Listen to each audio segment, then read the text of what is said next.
And we are live. It's your boy Donald Jr. This is Finlit Live. I am live in my car because I'm at the Marvin Sapp concert and I just stepped out just to be able to educate you guys. And I was super excited about this topic. I'm like, I'm not passing this up. We're definitely going to jump on live and talk about real estate investing. So if that's something that you're interested in, definitely if you're catching this live, put hashtag live in the comments. If you're catching the replay, go ahead and put in the comments hashtag replay, and let's go ahead and get lit.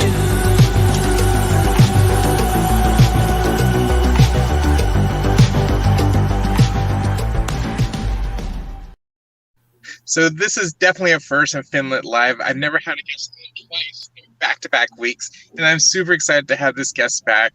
Tara did an amazing job last week, and I have a feeling she's going to bring the fire again. This is a topic I'm personally interested in, and if you definitely have questions about this, definitely go ahead and type in the comments, and we'll address that with her. And so with that, let's go ahead and bring Tara back on. Thank you, Tara, for being on 2 weeks in a row. You're a rock star stud for being willing to jump on live both times. Well, thank you so much for having me yet again. I am so excited to be on live with you tonight, and thank you for making the time to connect. Obviously, you love your followers. You are committed and dedicated to your frequency, so thank you. I am just trying to be like you, okay? You are hitting the ground running and you're multitasking today, and that's what we do in the industry these days. We play modern day Monopoly. So excited to bring forth my second industry that I'm earning in and share some hopefully key tips and valuable information with the viewers. Excellent. For those that didn't catch the first video last week, can you go ahead and share your background again? Like, Who are you? What are you up to? Where are you from? So I am Tara Spears from Oklahoma. I am actually here in Houston, Texas. I do a plethora of things. I'll tell you, I am a modern day Monopoly playing Aquarius. That's what I call myself. But essentially, I solve many problems for a living. Some of the industries that I work in and do that, it would be audit consulting, business insurance audit consulting. That is a key area for me with QI Audit Solutions. Also real estate, which is another hot sector that we're going to talk about tonight. I serve as obviously a real estate investor, developer. I am a property manager, investor, coach to other investors. I'm actually also a procurement officer. So I source material mainly throughout the Midwest to help others with their projects and obviously meet rehab budgets, you name it. But we're going to get into a lot of fun stuff tonight. So essentially, country girl from Oklahoma, migrated to Houston, Texas. I do travel quite a bit just because of the initiatives and the different projects and things that I have going on. But I'm having a lot of fun. And one of the things that I enjoy is equipping people with my experiences, with my information, and with resources to help bless your life, your initiative, right? It's not just about me, but it's what can I do to bring value and add to you. So as a person, that's who I am. Wow. When do you sleep? You know, I'm honestly, I'm a true insomniac too. I barely sleep. I'm not kidding. I do not sleep like regular people sleep. So I'm working on that actively. I'm always working on that. So yeah, but pray for me tonight. Yes, Look. absolutely. Jesus. Awesome. So today we're here to talk about property investment. Like, give us a little history. Like, how did you get involved in real estate investing? Oh, goodness. Okay. So my relationship with money has been an interesting one, right? And I dabbled and started within the real estate industry when I was 19, purchased my first property at 19, and I still own that property today, which is fun. But I'll tell you, along the way, I've learned so much. As you can imagine, being 19 years old, obviously dabbling and stepping into the world of investment and taking on properties and just the whole experience that goes along with it, managing expenses, people, project. I mean, you name it, you learn quite a bit. So you make adjustments along the way. Today, I own over 15 doors, and my strategy for acquiring properties has definitely adjusted with me, right? So which are some of the fun things that we'll talk about, right? Real estate is a very, very, I'll tell anyone, it's a lucrative business getting into the industry. There's so many different ways that you can get in. I have my unique approach, which I will talk about, but then I'll leave obviously room for different questions for those that may be at different areas, backgrounds, or just maybe have unique concepts at play. So for me, again, I did join real estate at 19. I financed that property on a 30-year fixed note. I still own that property today. Again, I do have over 15 doors. I have a mixed portfolio, and I'm so blessed to be able to say this, but I own my portfolio outright. I only have a note on one property. So I'm so grateful. Listen, a lot of hard work, a lot of discipline, all of those things honestly go into play when you think about just real estate, managing a real estate portfolio, or just your, it defies the norm, if you will, on how some people consider getting into the industry. There's so many different ways to skin a cat, right? You don't have to do what you see everyone else doing. You just have to figure out, where are you comfortable? What seems right and feels right for you? And so one of the things that I want to mention is, for many years, right, your relationship with money, the behavior patterns that you have associated with, all of those things matter. So for those that are interested in just kind of breaking into the industry, I would highly encourage those to focus on your credit portfolio, your behavior patterns with money. Look at your dollars, right? What you have coming in and what's going out. Where are those dollars going? Are you telling your money what to do, or is your money telling you what to do? And be very honest about that relationship. So at 19, I can tell you, I was, as Dave would say, he's a key influencer for me, someone that I do respect. I love his content, Dave Ramsey. I'll tell most that I am Dave Ramsey inspired, not Dave Ramsey approved. But I definitely love his content. And being 19, obviously you learn a lot along the way. So I started out financing my deal, and I quickly learned how and why that works, and then what are the challenges with doing that, right? So if you think about it, that's actually depending on where you fall on the spectrum with being either conservative or too liberal, too comfortable with just jumping off the cliff, right? With no filter, or not taking the time to develop exit strategies, they'll call it in the industry. You get to see how some of those things can get you in trouble. So I'll start with saying,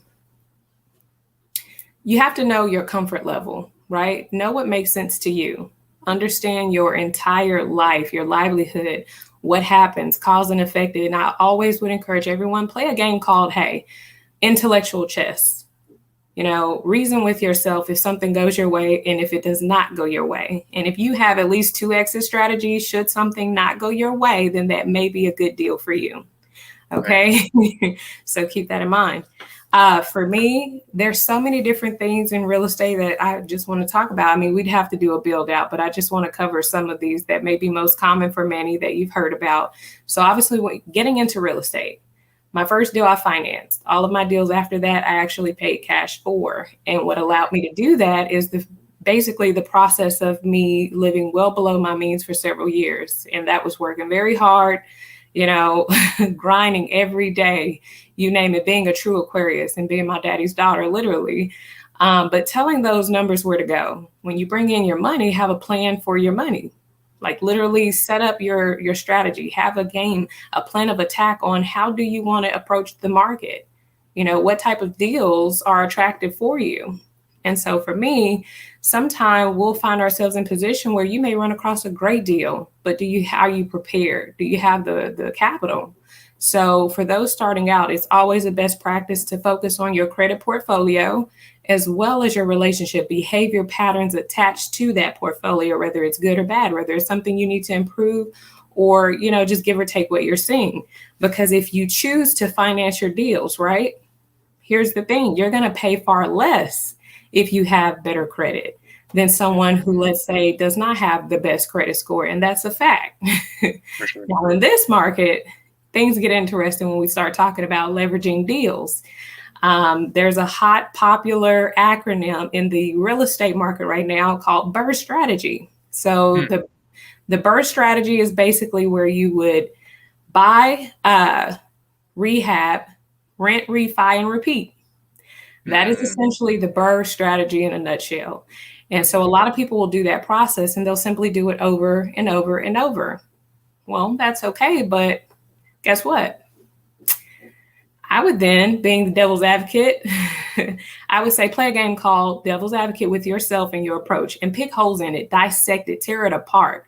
Ask yourself, if the worst case scenario happened, what is your then what? And if you do not have an answer for that, then basically you're flawed.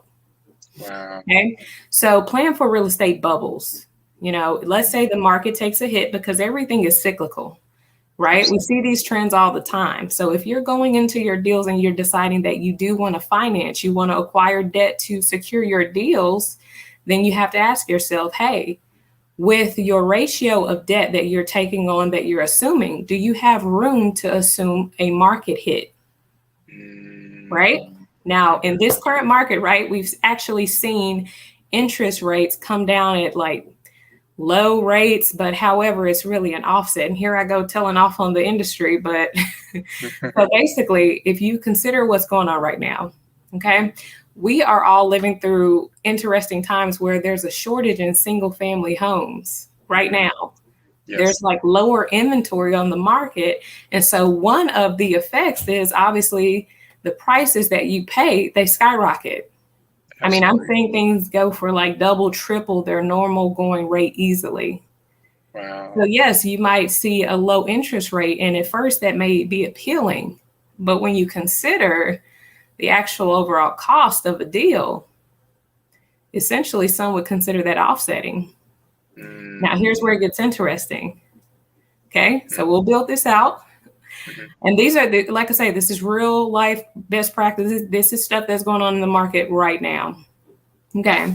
So if you take a property that's going about 2 or 3 times its normal rate, but you have a low interest rate. So essentially, once you're finalizing the finance part of your deal, you would not feel the impact that you would in a traditional environment where the inventory is normalized. But guess what happens? You have to ask yourself, okay, at the point of which the market takes a hit and the bubble bursts, what will that do for my portfolio? And how will I be able to weather that when it comes to my investment approach? If it's a property that you have acquired to rent out, let's say, that way you can develop some monthly cash flow. Can you afford to take a hit and come down on your rent? What would that do for your profit margin? Okay, so these are key questions that sometimes we can get so excited and we're really eager and we see great opportunities, but it really does pay for us to process walk this and really look at it. Like I say, dissect the process and be unbiased, right? Be unbiased. Ask yourself questions to set you up for success and not failure. So that's why I always recommend for those that I connect with, other investors, those that are basically preliminarily starting out, trying to figure it out. I coach a lot of different people at different levels on options on how they can start and get into the game of real estate investing. So outside of finance, right, you actually do have the ability to purchase outright. Some do it through tax liens, delinquent tax sales. A lot of cities, counties, and states have these tax sales on an annual basis. Now, there is a preliminary period where you have to wait. Maybe for some states, it could be 1 to 2 years after you purchase the property, just because there is an appeal process for the former owners.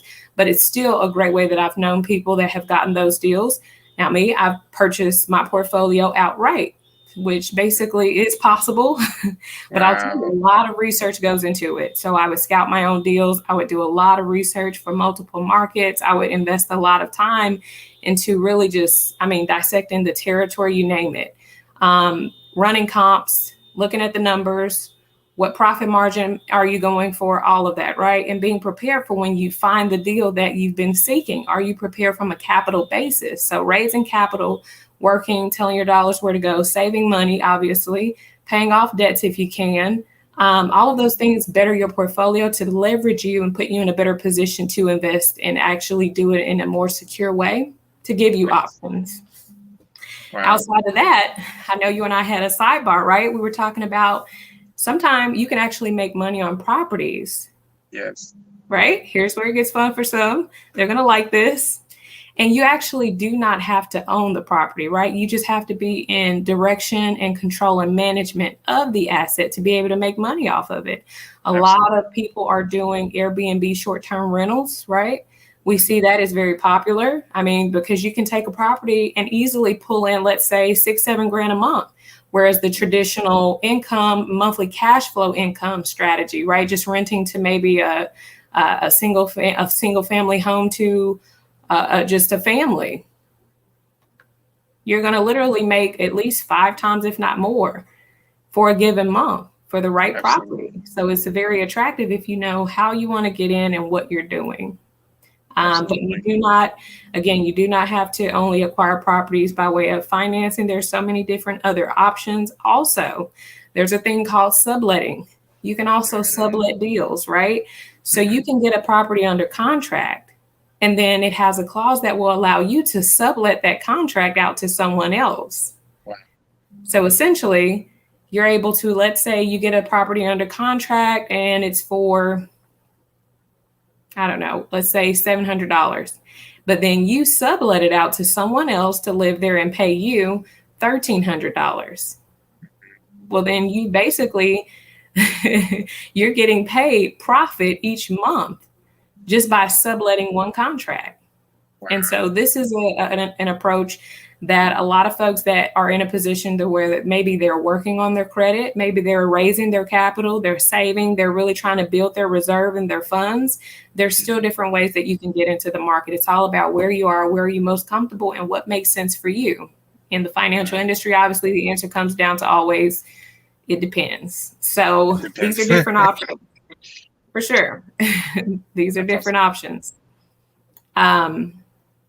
Now, other fun stuff with real estate, because acquiring properties, right? That's one thing. But after you acquire property, what do? You gotta now that's what can give you more fun, right? So for me right now, I have 4 active construction projects in this market. I know, yes, in a market where lumber is the liquid gold, I would have 4 construction projects going on, of course. Of course.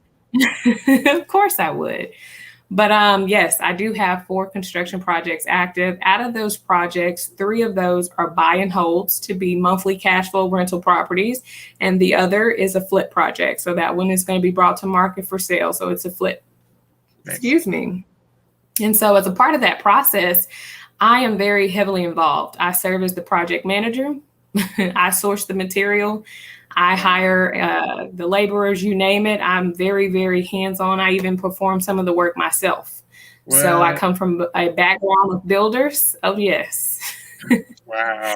Oh, definitely. And so I love all things real estate. Literally, when it comes to tearing things out, demo, landscaping, pulling trees, having to get a pole saw and literally cut trees off of roofs just so you can re-roof the house, all of that. It all goes into the projects, right? Sweat equity. Literally. Yeah, so I'm a big, you know it, exactly. And so when it comes to after you have a property, right, if you have to rehab it, costs are of significance. And so that's why I really do push people to take a moment to really consider your relationship with money, currency, management of currency, management of projects, management of time. All of those things make sense, and it really can impact your bottom line and your profit margins, because if you finance the deal, but yet you still have maybe some rehab to do every day, it's like time is literally money, and you want that property brought to market sooner than later, because, you know, if you're shelling out money and it's not bringing in anything, it's no brainer, right? A little pressure. You start making monthly mortgage payments on something that's not paying you anything. It's interesting. I've had the fun opportunity to be in a situation actually like that. And personally, that's why I do take the time to diversify my investment approach, right? So I have out of my portfolio, most of it is buy and hold versus flip, because again, we are in a market where there's a shortage in single family homes and there's an area of opportunity. So for me, professionally, I think that, you know, buy and hold is what I want to do. I'm not opposed to flips, but I'm more so heavier on the residential buy and hold side. I do have 3 commercial spaces. So my portfolio is mixed. So it is mixed, but I'm heavier on the residential side. And out of that residential bag, most of those are buy and holds versus flips. So that does help. If you're rehabbing something and, hey, you don't have to pay a mortgage note, taxes are all paid, you know, it's less pressure. So I have a lot of different things that go into why I've chosen the approach that I've chosen, which I'll share some key experiences. I was blessed to have the experience one time, right? The property that I do have a note on, I had a tenant that, let's just say, did a number on that particular home. And so much so that it was inhabitable, right? I could not bring it to market in its condition.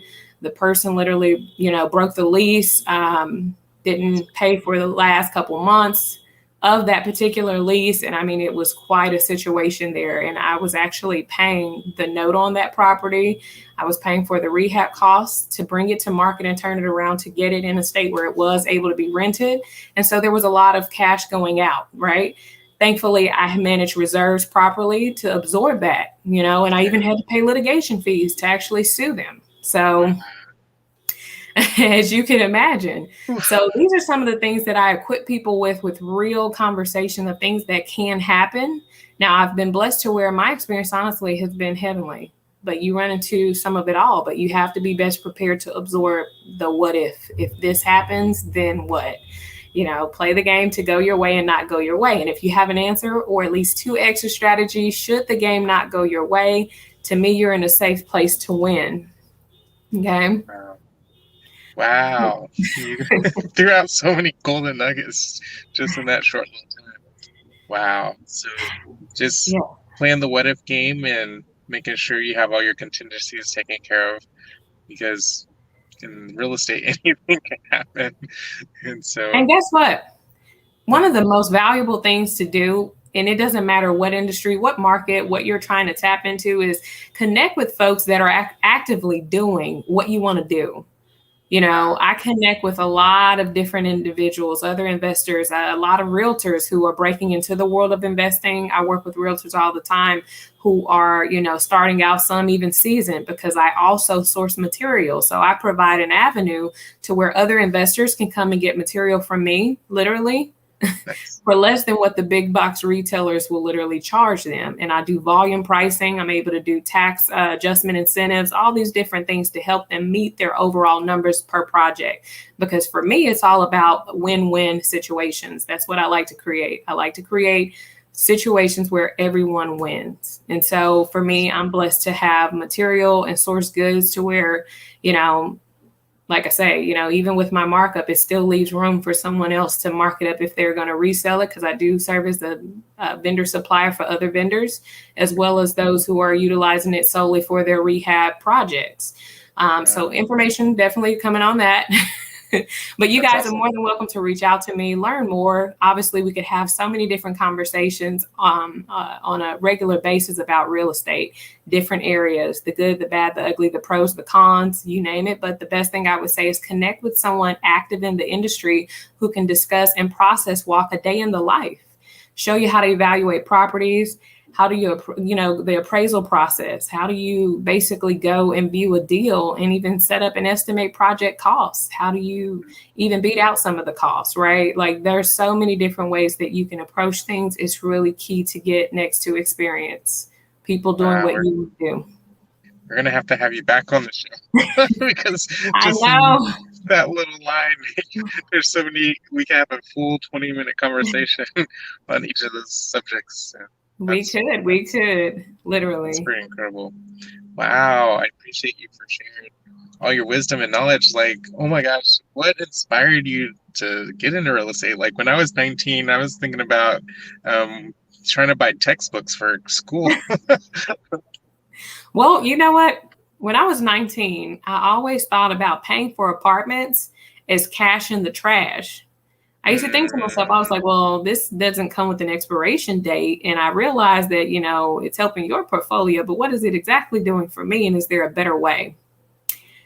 I was always an interesting child. Okay. And that was a real question that I had in my mind. I was like, this apartment rent, this lease, it doesn't come with an expiration date. And that was my problem. I was like, well, but I can get one that does. You know, and I had known family members, for example, that rented, you know, nice high end places even for like 16 plus years. And I would think to myself early on, I was thinking like this. I was like, you know, what if you applied that towards something that could be yours and did come with an expiration, even if it was a 15-year note, 30-year, you'd literally be halfway there, if not even more than that, if you applied more to principal, right? And so I really took that, stepped out on faith. And, you know, it's really true that when the student is ready, the teacher appears. You know, that has been the case in my life, because when I've grown a lot, but at the pivotal points that I was ready to transition into the different seasons, the different chapters, the different phases, I would take the experiences, take some of my lessons, my fails. I've fallen flat on my face plenty of times to learn valuable lessons, and now be in a position to where I'm still growing. I'm still learning. I have mentors that I learn from. And now I myself serve as a mentor to other people, right? To put you ahead of the game, not behind. So instead of you starting at ground zero, right, you get a running head start. You have someone who can coach you, counsel you, give you that insight, give you that advice. And at the end of the day, it's just information. Take it, do what you want, use it or lose it. It's totally up to you, but you are at least equipped to make a better and more informed decision from people that are active in the industry. That's awesome. Yeah, I've been listening to this tape lately, and the first piece of advice he gives is who you listen to. And so, finding the person that has the results that you're trying to achieve, and then asking them for advice and asking them for tips and tricks and pointers. So that's awesome. Like, you're literally speaking his language, like the whole, and I could share the rest of the tape later, but literally everything you shared on the tape, you just mentioned in this short little conversation. No, literally, please do. And I'll say I'm always open to information. So I'm here for it. Again, that's what this is about. This whole platform that you're creating for your followers is to equip everybody with information as resources to change not only your lives, but the lives of those around you, right? That's our due diligence, is we want to bring forth information to be a blessing. Absolutely. So if people would like to get in contact with you, how can they reach out to you? Yes. So those who want to contact me and have, of course, I welcome one-on-one discussions. There's always coaching opportunities just to process walk your custom setup and what's right maybe for you. You can actually reach out to me a couple ways. So I do have a YouTube channel myself. You can type in Tara, T-A-R-A, buys subdivisions. That will pull me up for you there. You'll see a hashtag hours make dollars, ideas make millions. I'm a firm believer of that. Also, you can connect with me through email. You can connect with me at contact@qi-audit.com. You can also reach out to me directly by phone at 346-393-4668. Wow. Well, I appreciate you for being on not 1 week, but 2 weeks in a row. And oh my gosh, you are wise beyond your years. I wish I would have known you when I was 18, and that way I could pick your brain when I was 18. Because I was crazy at 18. I was crazy at 18. There you go. That's awesome. Well, I really do appreciate you for being on the show, and I think you'll definitely be on the show in the future. Like, this isn't the last time. Have me back. Listen, I'd be glad. I'd be honored. I appreciate you for inviting me. It's been my pleasure. So yes, I'm looking forward to coming back again for sure. Excellent. So if you found any value in what Tara was sharing, or any value in this this YouTube station, go ahead and like and subscribe. If you're viewing this through Facebook, go over to YouTube, type in FinLit Live, and you could go to my website too, finlitlive.com. It'll direct you straight to the YouTube station. Go ahead and like and subscribe for more content like this. If you found any value, just go ahead and smash that like button. And I appreciate you guys for being on, and look forward to hanging out with you guys in the future and bringing you guys valuable content that will help improve your personal finances. And so I appreciate you for getting lit.